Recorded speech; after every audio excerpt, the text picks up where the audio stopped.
महानगरपालिका, नगरपंचायत या सगळ्या निवडणुका आम्ही वाटेल त्या परिस्थितीमध्ये 31 जानेवारी पूर्वी पूर्ण करणार आहोत।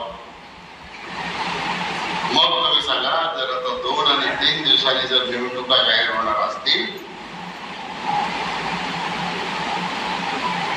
17 प्रभाग, 17 प्रभागामध्ये 17 लोकांना संधी देता येणार। नगराध्यक्षाची निवडणूक थेट होणार आहे, सगळ्यांना तर संधी मिळणार नाही, पण ज्याला संधी मिळेल तो पक्षाचा उमेदवार आहे, तो घड्याळाचा उमेदवार आहे, हे लक्षामध्ये ठेवून तुम्ही कार्यकर्त्यांनी सगळ्यांनी काम केलं पाहिजे।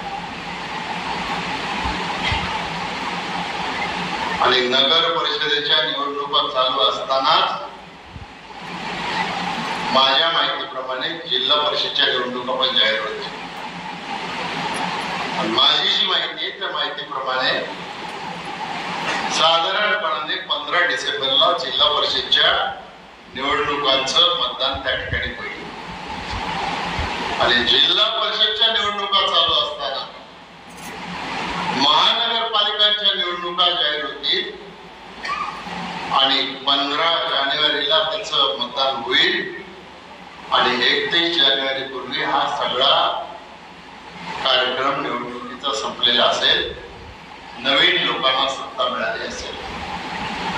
काल आम्ही दोघे जण